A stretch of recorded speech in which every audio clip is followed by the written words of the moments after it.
Okay, 10:30, I think. All right.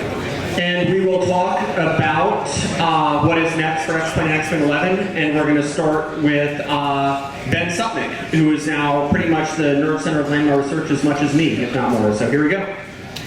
Thank you.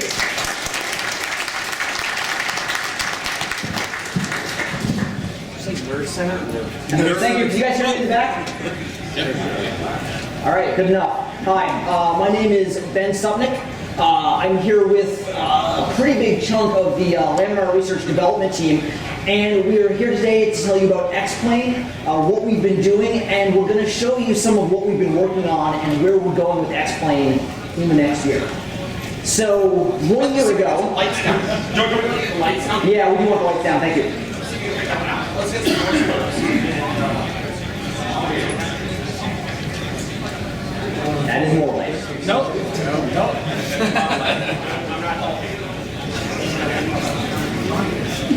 There's this. All right. Perfect. All right. See that over there.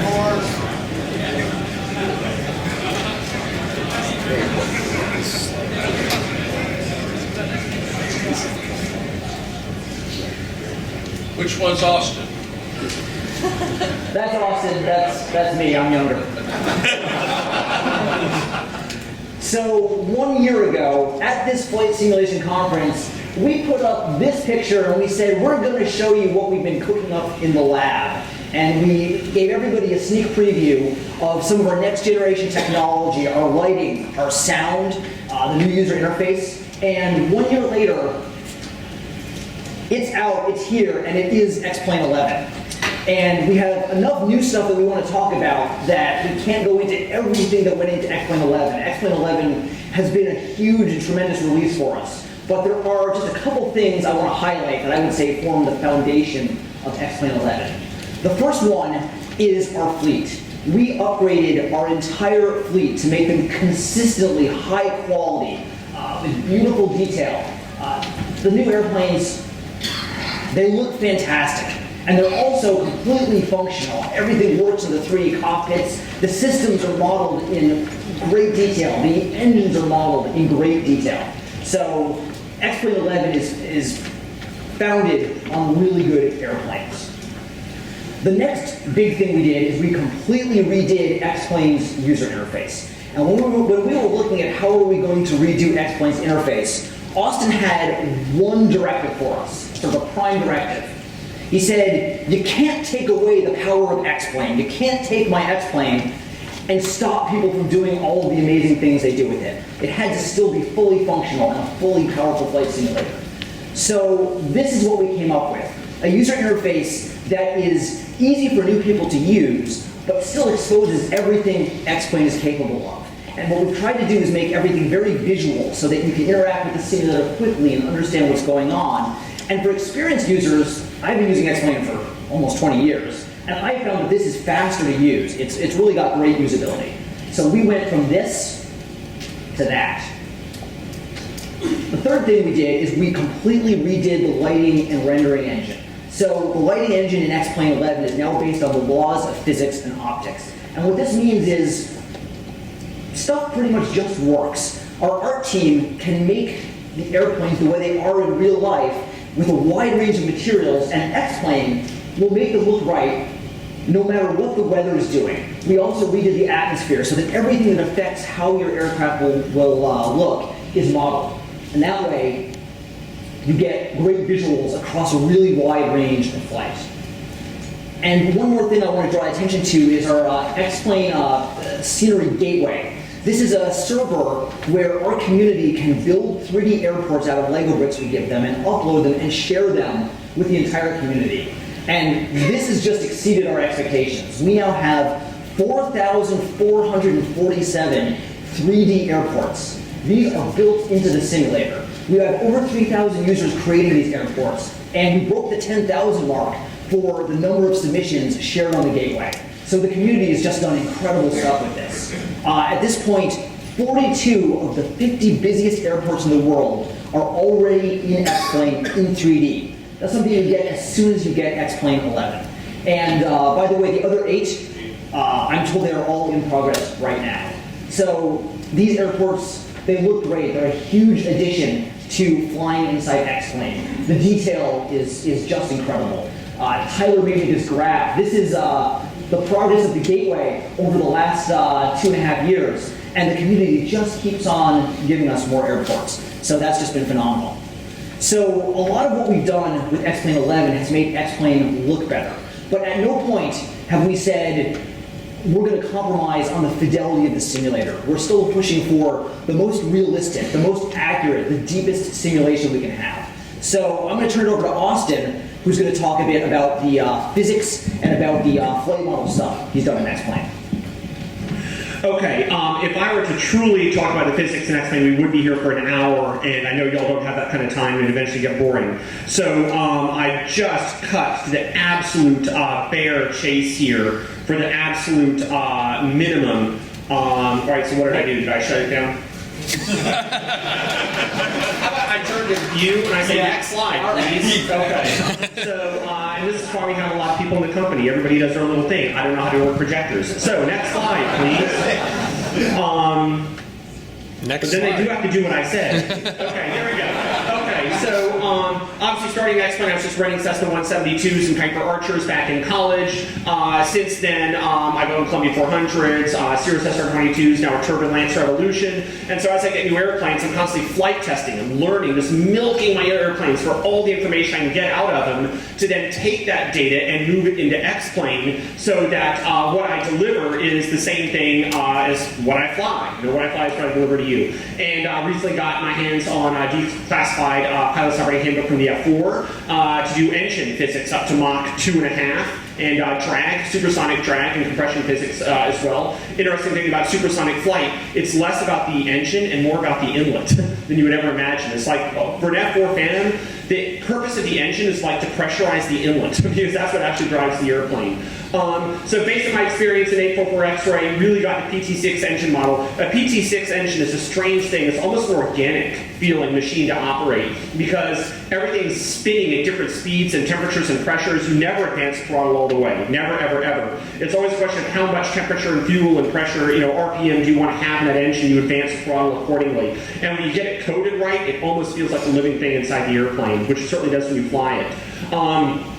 Went back through all my notes from my old reciprocating engine airplanes, made sure that model was good. I got a guy named Brett Sumper, a long-time X-Plane user and military helicopter pilot, got me an operating handbook data for the OH-58, which is the military version of the L-206, which really allowed me to get the settling with power, vortex ring state, effective translational lift, all the stuff that makes helicopters really quirky, interesting birds, to get the rotor just right.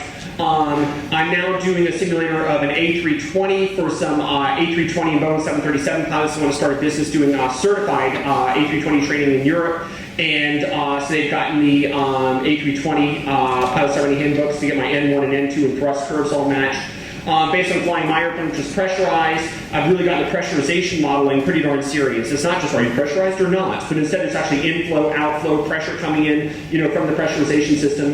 And then the slide that Ben decided to hand me here was just one that shows, for example, the thrust as a function of Mach number on what's clearly a supersonic engine. So like when you start off at the ground, you have a certain amount of thrust, and then as you speed up, you get more and more ram air buildup, right? This is the ram air effect, which becomes significant until at some point you start to transition from total ram air recovery to what's called a normal shock, where tremendous amounts of energy are lost, which happens here, but you transition through a ram air where you're recovering your airflow energy to a normal shock where it's lost, and then above the normal shock, more and more energy is lost the faster you go. So what you see is the thrust, and in this case probably an F4 Phantom or something like it, as a function of both Mach number laterally and altitude vertically, where higher altitudes are actually shown at the bottom because they have lower thrust because the air is thinner. Okay, next slide. Let's back up. These are one of my favorite ones.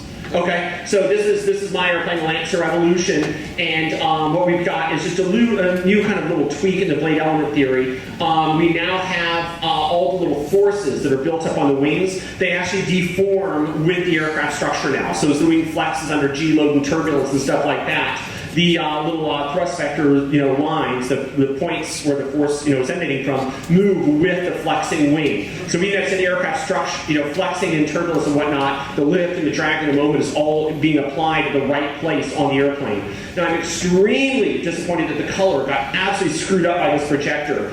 But if the projector hadn't completely just butchered our colors, you would see from the propeller, you'd have green lines for lift, red lines for drag, and then yellow lines for the vector sum of the two. And they are red, green, and blue in X-plane. Or red, green, and yellow in X-plane. They just all, there's something wrong with the projector makes them all look yellow. But what you can see is the lift is kind of coming out of the propeller at a different angle, each point along the prop. And why would that happen? And the answer is because out near the tip of the propeller, it's all a rotational thing that's going on, right? But near the root of the propeller, the incoming speed into the disk from the forward speed of the airplane is dominating. And so what you've got is the lift actually operating at a different angle along the prop, depending on the inflow speed due to the forward motion of the airplane and the rotational speed due to the rotation of the prop. And so you can really see what's going on as you build up the forces on the prop. And this is accurate enough and well tested enough that I'm actually employing this technology to predict how an electric vertical takeoff and landing airplane will fly. And sometime, hopefully this year, you'll start to see it in the news that we're building a vertical takeoff landing electric airplane. The transplant replacement organs people are on organ donor waiting list. And they're going to be getting 3D printed organs delivered to them by zero emissions electric VTOL. That's a plan I'm working with the customer for the coming years. I can't show you this airplane yet, but there will come a time, hopefully within a year, where I'll be able to put it at xplane.com and you'll be able to fly this airplane yourself and you'll be able to see the ultimate embodiment of displaced element theory technology and how it can be applied to an airplane that doesn't even exist yet. It can do a huge amount of good. Another thing that's kind of interesting, when you really get this right, it works when you're going backwards, right? Because all the small angle theory stuff goes away. When you actually go to vectors, it works backwards and sideways just as well as forwards. You might say, well, why do I care if the airplane works when it's going backwards? What's the point? Well, there are reasons for it. What if you're taxiing with a tailwind and a tail dragger? If you're in a light little tail dragger taxiing at 10 knots with 20 knot tailwind, that's a very significant force on the airplane you want to know. What if you're in an aerobatic airplane? You pull up vertical and you start to fall. That's a backwards flow over the airplane. What if you're hovering in a helicopter or a VTOL and you have a tailwind that's coming along and kind of pushing you as you're trying to hover against this tailwind in a VTOL or helicopter? All of these are cases where you have backwards flow and you absolutely want the forces to be simulated properly. And so basically, I know I've got it right when it works backwards, sideways, up, down, left, and right, always perfectly. And so all the small angle approximations are gone. We've eliminated the assumption and cut straight to the core physics here. And so these are some cases that matters. Do we have anything else? I got one more. One more. Oh, okay. Oh, and then there's this simple, boring little system stuff. Well, it's not that boring when you code it. How well does a generator put out amperage and voltage and stuff like that as a function of the RPM of the engine? So we have better electrical systems modeling now for 1103. I think it was maybe 1103, right? 1110. Oh, 1110. Okay. So for 1110, I've coded on new generator amperage and voltage modeling, electrical system modeling, and stuff like that. So I'm always coding and then rolls the stuff in on the schedule that works best for the company release schedule. But system stuff like this. I fly a pressurized, retractable gear, an airplane with a generator and an alternator. All the things I learned about the limitations of the airplane, I made sure to code into X-plane, and this is just like one example of dozens of new electrical system modeling. Okay. All right. All right, so now Alex Gifford, Alex Unruh, two Alexes, our new lead artist. Oh, you want the... Yeah. All right. Yes, sir. Hello, everyone. I'm Alex Unruh. I am art director here at Laminar Research, and I'm here to talk about some of the new things that we are doing for Scenery. As Ben talked about earlier, we have a ton of gateway airports. Almost 4,500, and we are going to make these just a little bit better for all of those authors and for the end user. So we're adding new Lego bricks. Let's start with the Jeremy Clarkson Top Gear joke right here, but we actually do have a whole bunch of caravans. There is a suite of them, and we'll start on vehicles here. Forklifts, they come in a whole bunch of multiple colors. They hold different cargoes and everything else. I mean, great for cargo terminals, everything. It's always about the small details, especially when you start adding everything in. More rural airport fixtures, you're going to see these glider trailers happening. And of course, we have new buildings. Here's some control towers, kind of a European style that we've got going. Hangar, kind of a circular, I don't know what they call it, circular hangar. More traditional hangars, this one energy efficient. Grain silos, or maybe not grain silos, but silos nonetheless. And then we have clutter objects. And these are really great for populating your airport with whatever you want to do. And the more clutter, the more real, the more, the more plausible and immersive the environment is. Fuel farm, infrastructure. We've got barriers, more permanent barriers. And now we're going to talk about AutoGen. AutoGen, for those of you who don't know, is our auto-generated scenery system. This gives you things like, gives us the cities, gives us all of that, and we break it down into residential, commercial, industrial, amongst other classes. We use OpenStreetMap data for our roads. And there's a whole bunch of other things that we could talk about, but we don't have time for that. But let me show you some pictures instead. This is additions to our European AutoGen. We've got some mid-rise apartments going on here, and commercial sectors. A lot of new assets here from our artists. And you'll notice that they're all very meticulously detailed, which is great for the immersive experience. And the more AutoGen you have, the more variety you're going to get in the world. And the more variety you're going to get in the world, the more plausible the experience is going to be. We've always called the AutoGen system X-Plane's plausible world. But we've got more, because you can't just have a plausible world. We want the real world. So we are finally getting to landmarks. And let's start with London. We've got Westminster. There is the London Eye. The clock on Big Ben actually goes around with sim time, which is a nice feature. Same with Tower Bridge. It will actually go up and down, which is excellent. Of course, the Eye. Where's the laser? Doesn't matter. Yeah. Got the Eye behind the bridge, the Gherkin, but we can't stop with London.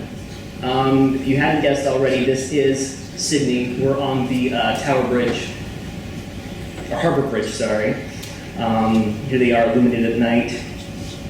The Opera House, beautifully illuminated as well.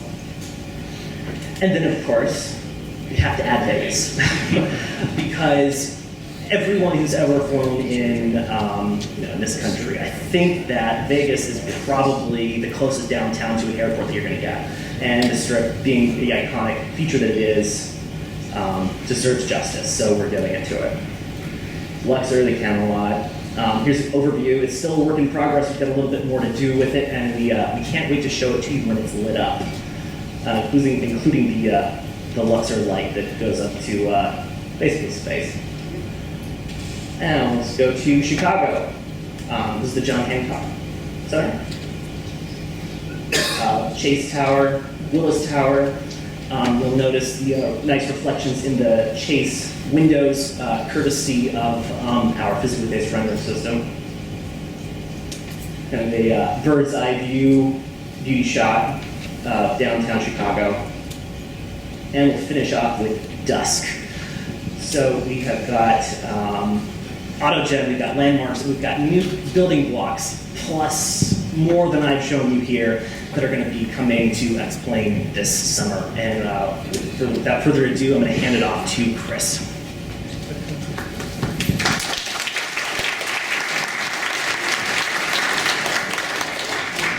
Before I talk about VR, I just want to emphasize those aren't scenery packs. That's default scenery. That's what you get right out of the box. Go and hit update and you get that stuff. Okay, virtual reality. Who here has tried a VR headset on anything? Quite a few of you. Who thinks it's an elitist fad that should go away quickly? Only one? Well, I get sick from it too. I have to admit, a couple of us here, I won't name names, but kind of thought, oh, this fad is going to go away. But then I tried it, and I don't think it's going away. I think it's going to be one of several futures of flight simulation. And I hope to convince you too. We do have a booth out there with an Oculus Rift and an HTC Vive, both set up. You can sit down and try the system. It's not done, but it's usable, and it's worth a few minutes to try it out. So, just real quick how VR works, in case you cared or don't know. Normally, this is what we render. Sim puts together a picture of the environment, the cockpit, and gives it to your monitor, and you're done. We need two of them. We got two eyes. And if you notice, the right eye and the left eye have slightly different visions. The right eye has more view on the right side, and the left eye has more view on the left side. But that's not enough either. It has to get warped. So it looks like this, because the VR headset have lenses in them to focus the image to your eye, and it's going to warp it. So we have to warp it the opposite way so the lens will fix it. Ben's first attempt at this, he got the right eye working and not the left eye. It's fast. And we call it VR. Here's Pirate Austin. VR features. So what do we have? First of all, it's extremely easy to use. You get your system set up with the VR headset in general, do their room calibration, which lets you walk around your room and identify where there are objects that you're going to bump into, because once you have this headset on, you're going to lose complete track of where you are in real space. So you set up your environment. But once that's done, as far as X-Plane is concerned, there's one checkbox in the graphics settings. You turn it on and you're done. There's no other hardware needed. You don't need a joystick, you don't need a yoke, you don't need pedals. You can still use them if you want to. Some people have amazing rigs set up at home. You can still use that if you want to, but you don't have to. Once it's set up, with the Oculus, you tend to get about 180 degrees and then you start to lose the sensors. With the HTC Vive, you get a 360 right now because you can put in multiple sensors, so no matter where you turn your head, it can track you. And 6 degrees of freedom, which means you can pretty much look in anywhere, in any orientation you can imagine. You can go up underneath a wing, it'll still track you. You can walk around. You can walk around the wing, you can move seats in the cockpit, you can do whatever is comfortable for you. But you're limited to your small office space. So we do have a teleport feature which allows you to press a button and it puts out a little arc and you can point to where you want to go. And when you release, it will move you to that spot and will orient you the way you want to be. So you can basically move around the airplane without ever leaving your chair. Full 3D cockpit manipulation with haptic feedback. So the Garmin knobs in particular are a good case for this. So you reach out, you grab it with the controller, and as you turn your wrist to turn the Garmin knob, the knob's turning in the sim, and you get a little boop, boop, boop, boop in the controller so you can feel in your hand the clicks. So you don't even have to look. You can still count the clicks and know how many kilohertz or whatever you've changed on the radio. Our default fleet is going to be fully done so that every button, knob, switch, any kind of manipulator, doors, windows, everything will be completely operable using just the VR controller. We also have the X-Pad, as we're calling it, so Apple doesn't sue us. It looks just like an iPad though. It will have maps on it. It will have shortcuts so you can do sim things right there from the X-Pad. It's your companion.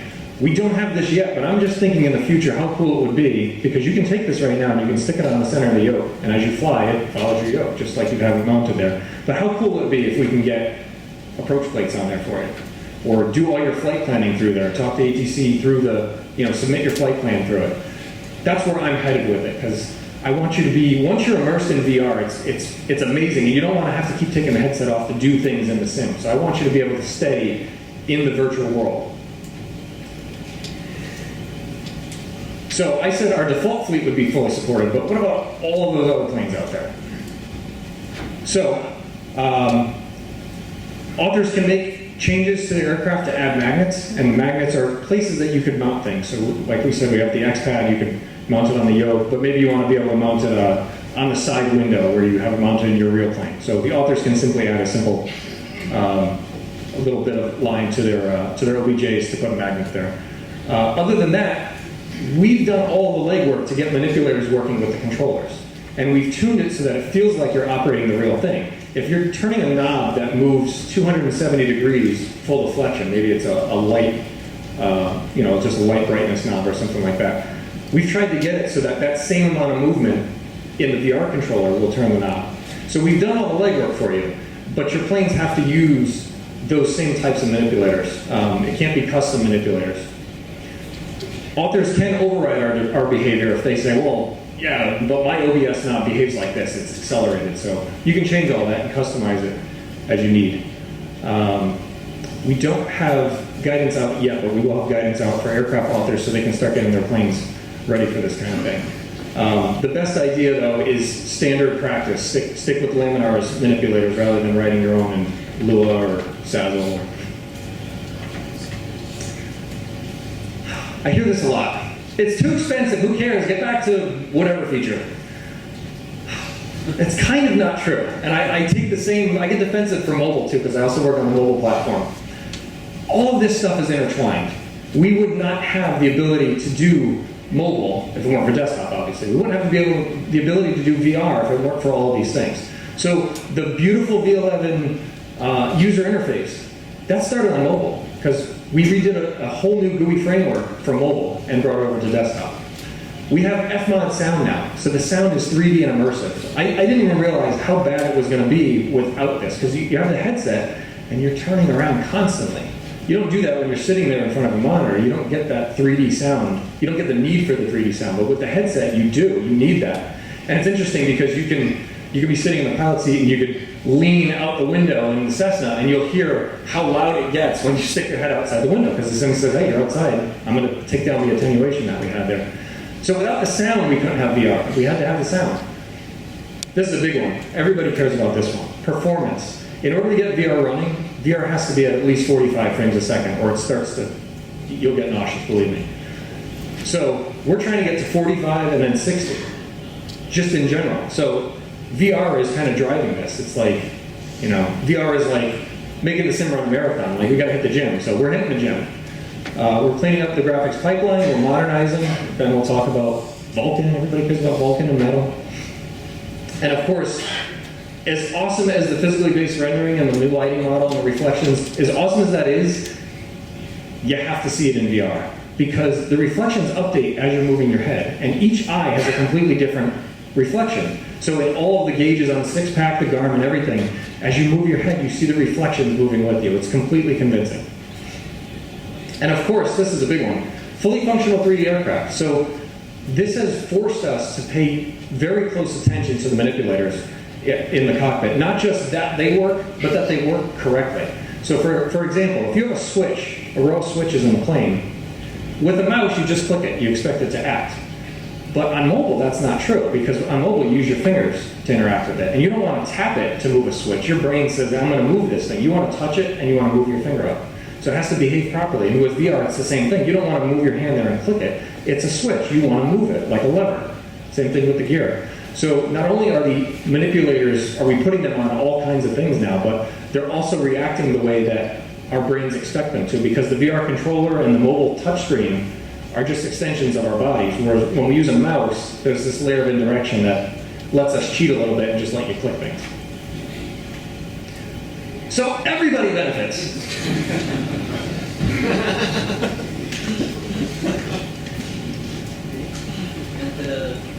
Right. So I made a quick 9-minute video of me actually using the product in my office, just so you can see some of these features live here. Give a second. Hello everyone, I'm Chris. I'm one of the X-Plane developers, and the purpose of today's video is to give you a very brief run-through of some of the features of support for virtual reality headsets with X-Plane 11. I'm here in my office/family room, and a little limited on space, so you can see these lines on the ground here represent the boundaries that I can walk in without bumping into my desk and other things. So if the lines appear, it means I'm on the edge, getting close to hitting something, and it's warning me. So I'll try to stand in the middle to keep the lines away, but like I said, the office is a little bit limited in space.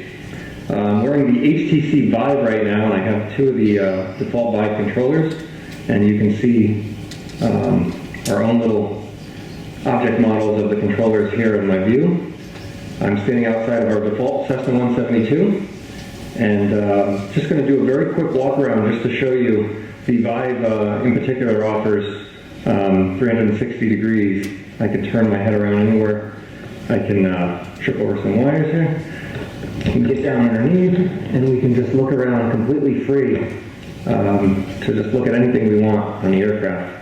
Almost like you're standing in front of the real thing. Even in the headset, the size and proportion of everything is extremely realistic. You feel like you're standing right in front of it. But we can't all have offices large enough to walk around an aircraft, so we have the ability to teleport. So I can just touch one button on the controller here, and you can see this little arc comes out here, and I can rotate it so I can decide which way I'm facing. So if I want to go to the end of the wing here, I can just do that. And now I'm outside the wing. Get a little closer here. And we can look underneath the wing and kind of do like a pre-flight inspection. And we can just very easily walk around and look at various parts here. Alright, so we'll head into the cockpit now. Just teleport over to the door here. And just grab the door handle. So you can see as I bring the controller over to the door handle, and then just make a motion like that, the door opens, and I teleport right into the pilot seat here. Okay, so you can see I grabbed a chair here just so I'm more comfortable, and I'm sitting inside of the seat of the Cessna. No problem, I can just teleport again, and now I'm sitting nicely in the pilot seat. I can choose to sit over here on the right side of the aircraft if I want, and fly as a CFI or as a passenger. But let's come right back over here, and I can reach over and grab the door. Close the door there. So you can see we have an iPad, or a little iPad mini here, or the XPad as we call it, and I can pick that up with my hand, and I can move the map around and do our pre-flight planning on here. But for now, we're just going to get started with the aircraft. Just do a quick takeoff just to show you how usable everything is. These two blue squares that are showing up here show mount points that I can put the iPad. I can stick it right there, and it's out of my hands, and if I grab the yoke, it stays with the yoke. But let's just put it over here just so it's not such a distraction. So in the aircraft, essentially everything you could have ever interacted with before is interacted with the controllers. It doesn't have to just be the right controller. It can be the left controller, or it can be both at the same time. So you can be, adjusting the switches here and adjusting your throttle at the same time. Let's see, we can turn our master switch on, get our strobes going, our beacon. Check the area. Clear. A little throttle. So with the left hand, I'll bring the steel pump on. Left hand, I'll grab the ignition, and the right hand, I'll grab the mixture, and let's see if we get this started. So I'm just rotating my wrist here to turn the key, and I'm going to start, and now I'm going to mixture. There you go.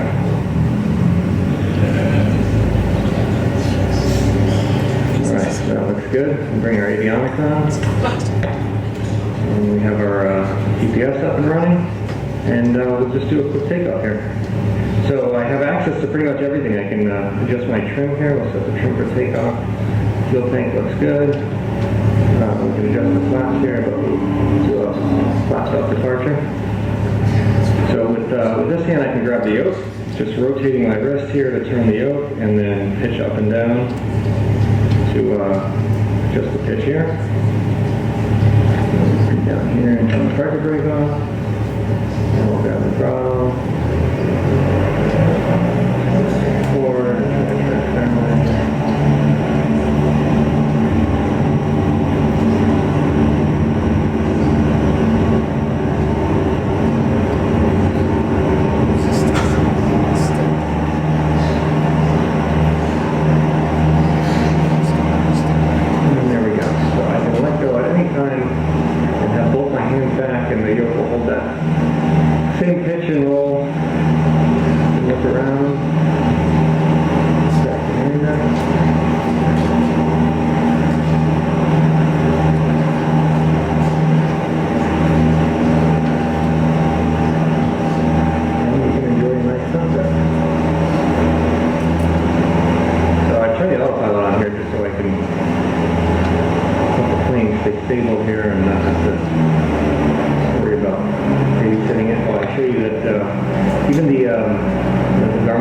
here, we can interact with them just as you would in those direct.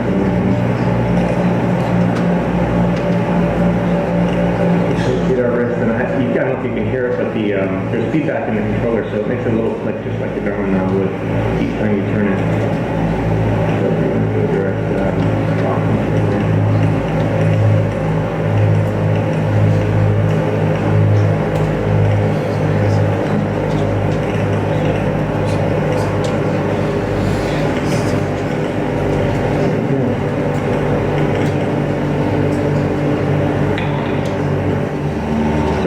Thing I'll show you is I can just press the menu button on this controller and it brings us to our hangar here. And let me just teleport behind and think I'm facing the wrong way. There we go. So I can come right up to our little whiteboard here, which we have our menu on, and this is the standard X-Plane menu, the pre-flight menu, and I can pick the MD-80 for example. We can adjust our weather and time of day and everything that you normally can. Just going to show the MD-80 really briefly because it's kind of an amazing aircraft, especially in a VR headset. The entire overhead panel, every one of these buttons and knobs and switches you can completely interact with. Even these little guarded switches like I think these are the starters here. The engines are already running, but that's the great thing about VR. You can fool around with this stuff, but you can interact with all of these things and close the switches when you're done. Turn the wipers on. We'll go along the dash here, and there's an amazing amount of things you can interact with. Even this one down here, you can adjust your lighting. You can see the flood lighting here on the window changing as I do that. Of course, the FMS works as well. You punch in each key that you need to. And like with assessment here, I can teleport over to the other side, and I can be first officer on this side, or I can teleport back here, right in front of the door, open the door, and I can go and sit back here as a passenger if I'd like to. So that's it, just a quick run through of some of the features that we have coming in future updates of X-Plane 11. VR is a really big topic, so we may do a video devoted to each feature where we can spend some more time discussing it, but I wanted to keep this video as short and quick as possible for the presentation at Hartford.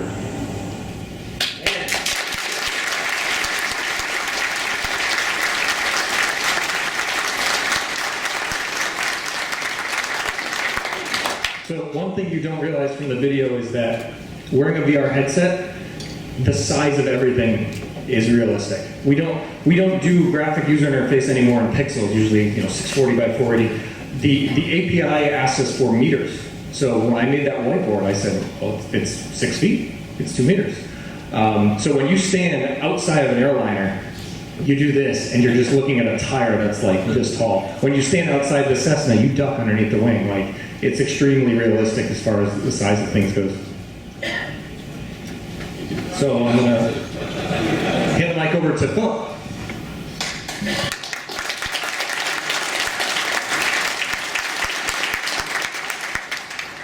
Yeah, thanks. My name is Philip Musa, and I maybe had the longest commute to get here because I came in from Germany the day before yesterday. And I think they put me behind Chris to have some slides for the people who think that VR is a fad that nobody needs, and we need more serious simulator features, and nobody cares for VR, so that's why they put my slides in here. So I've been responsible for some time for the avionics in X-Plane. So what you see here, the default FMS that comes in all the aircraft of the default fleet of X-Plane, I did that. We have default instruments for the GA pilots, and the history why we have them in X-Plane 10, we introduced them in X-Plane 10, is actually that I needed something to train on because I was getting my real-world instrument rating, and I needed a 430 and X-Plane that I could train on, and there were none available for the Mac and Linux platform, so I made them for X-Plane. The default FMS, I originally used to be an add-on developer, so some of you have maybe flown the Canada Regional Jet by Javier Roland, and the FMS that is now in X-Plane originally came from this add-on a couple of years ago. And I'm here to announce this. This is what is coming into default X-Plane 11 as a free update. It's not an add-on that you need to shell out more money for. It comes as instruments that add-on makers can put into their aircraft. They can integrate it into the 3D panel, the 2D panel, and what's most important, they work with the X-Plane windowing system, so just like you can take the FMS or the GPS out of the simulator onto a second monitor and resize it, you can do the same thing with the G1000. It's extremely great for building home cockpits because you have command access to all the buttons on the bezel, so you can have a hardware bezel for all the buttons here, and then put the screen on whatever screen size you need because it's all vector, and you can resize it and it looks great. Actually, I think in full screen it looks better than the real thing. So even this, if you look here and you see the sky gets from a darker blue to a lighter blue here, even that is not a texture. That's all vector data. So no matter how big it is, it'll look great. I think that's the next slide. Yeah, of course there's many different software versions of the G1000 around. And of course I modeled the one that I have most hours on, and that would be Austin's airplane, the 428 X-Ray. So the one that is in X-Plane will be based on that software.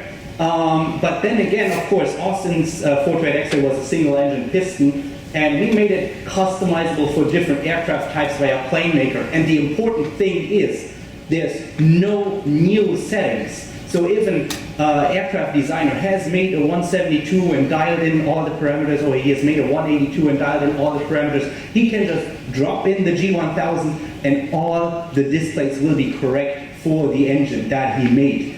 Yeah, as I just said, you can put in the 3D cockpit, you can put up the 2D panel, then you can take out the 2D panel, put it on a second monitor for home cockpit builders.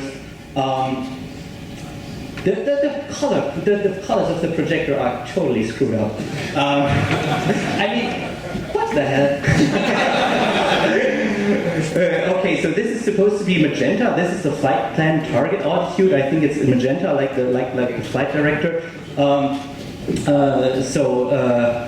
This is the PFD. It has a few options that probably not all of you know.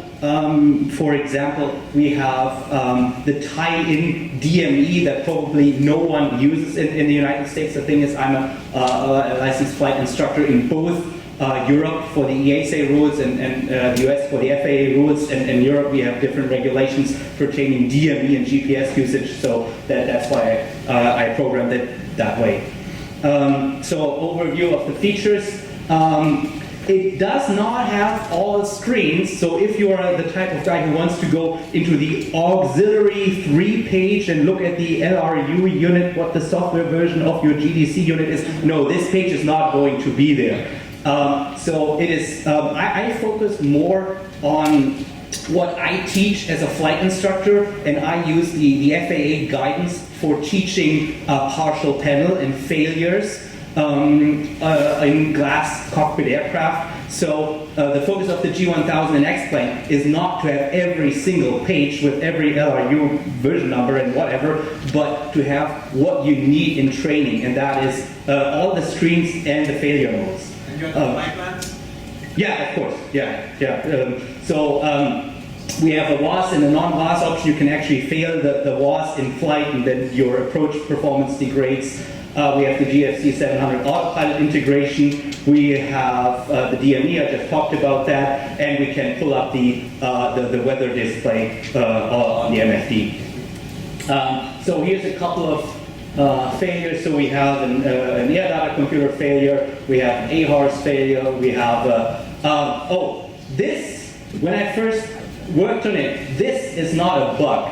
This is what the actual unit does if you go into an unusual attitude. At some point it splits the line from the horizon to assist you with the unusual attitude recovery. And the fact that those windows are suddenly missing here, that's also not a bug. What the real software does is when you get into an unusual attitude, it removes all kinds of stuff from the display and displays those little chevrons here to help you get back into your correct attitude. Customization, as I said, in PlaneMaker, you just say a single, a twins, turboprop, or turbo, or piston, or turbocharged, or whatever. You put in the limitations in PlaneMaker that you already have for the 2D panel anyway, and once you've done that, that's what you get. So we have the fixed pitch configuration, the constant speed propeller.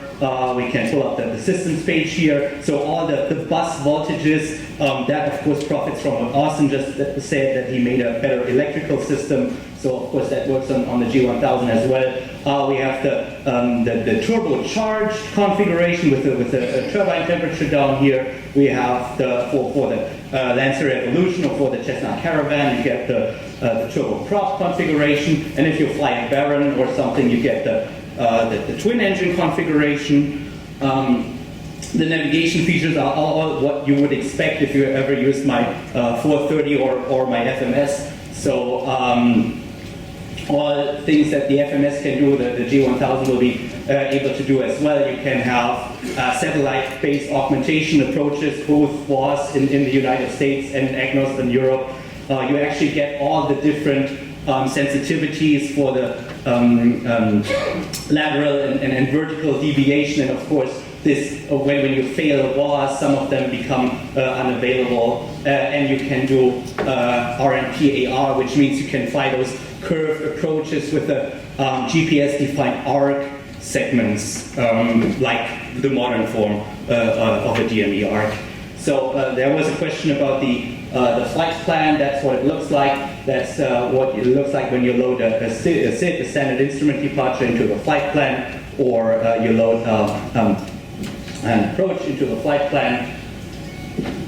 And yeah, I don't think the problem is we're out of time. I can't demo it, so if you want to see it, you have to come over to the booth and actually see it. I'm not going to be able to do the live demo. I hand over to Ben something. Thank you.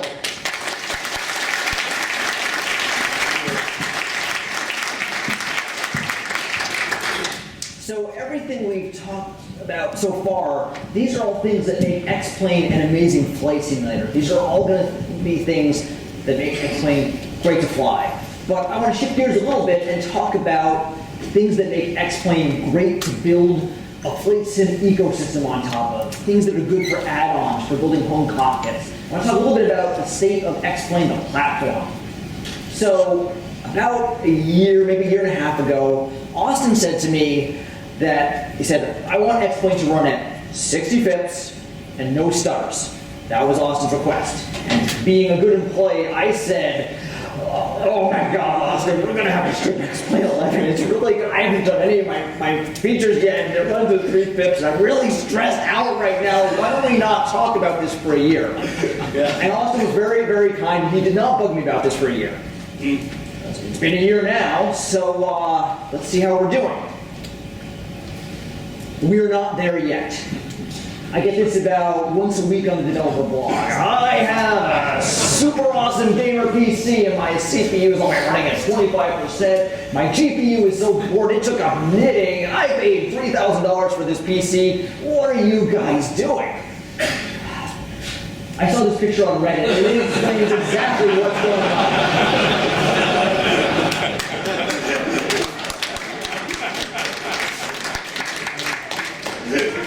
Here's the problem.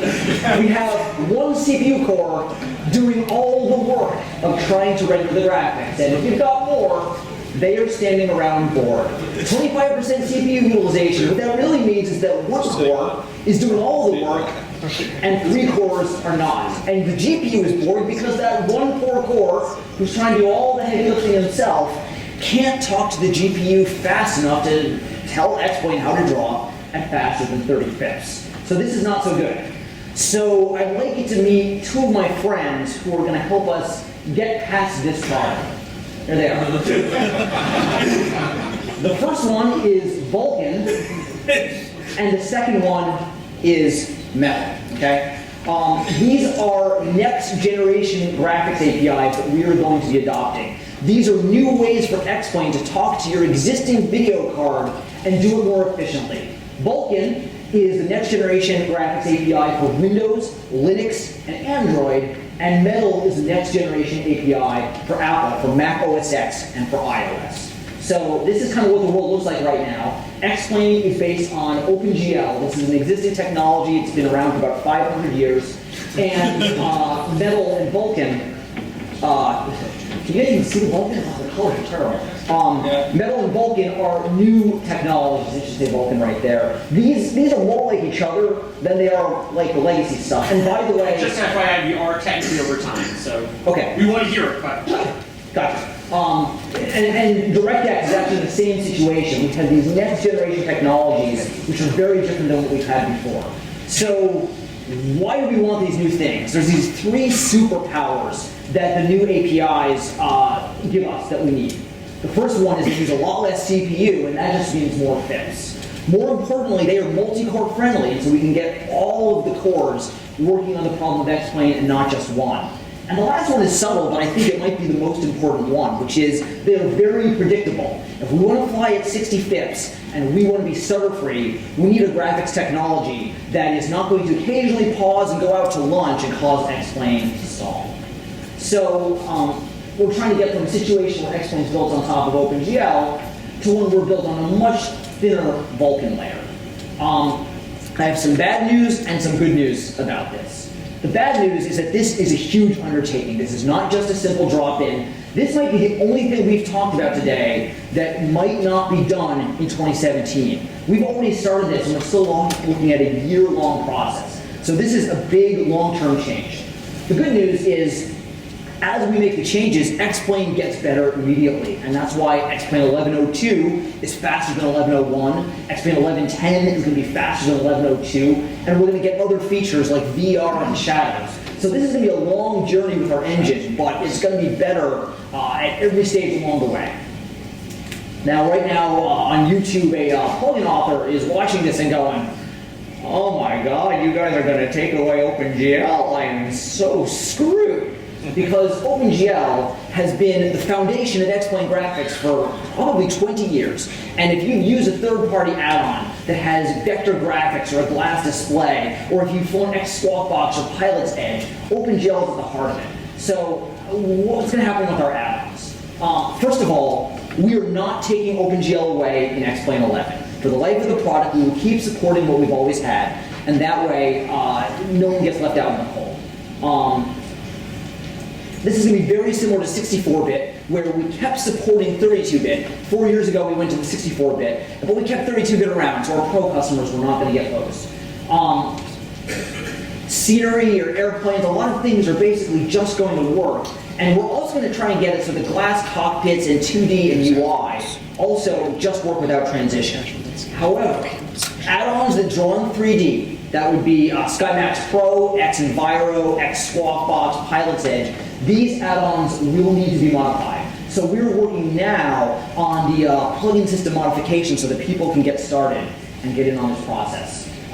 We're a little bit on DEF CON time, but I just want to highlight 4 tools that we're getting ready so that you can use X-Plane 11 now.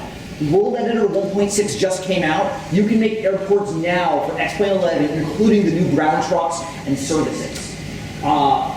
Fmod Sound is available now, including the templates and the documentation. So you can make immersive sound for X-Plane 11. It will sound fantastic.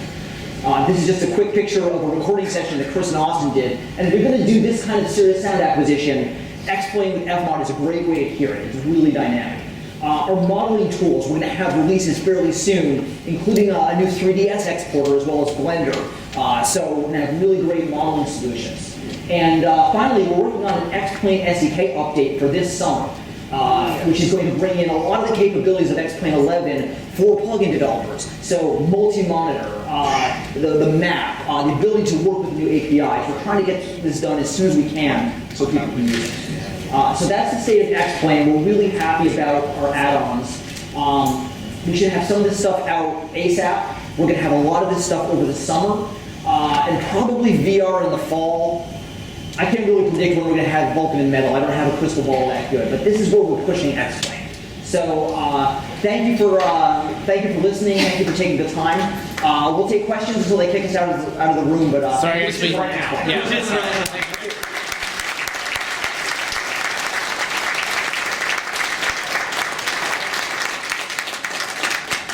Our booth is just outside, so if you want to talk to us, ask us anything.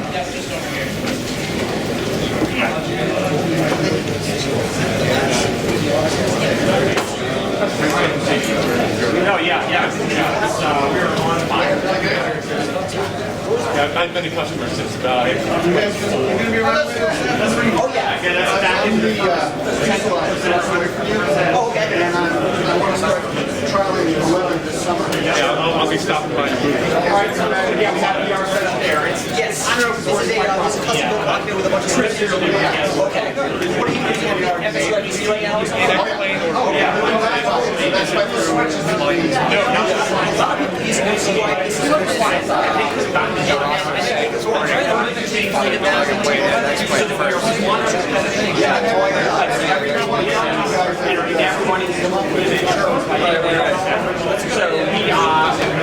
We would, if we go to find something, that would see.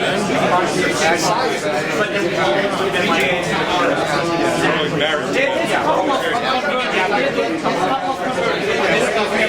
Thanks. I got my shirt on.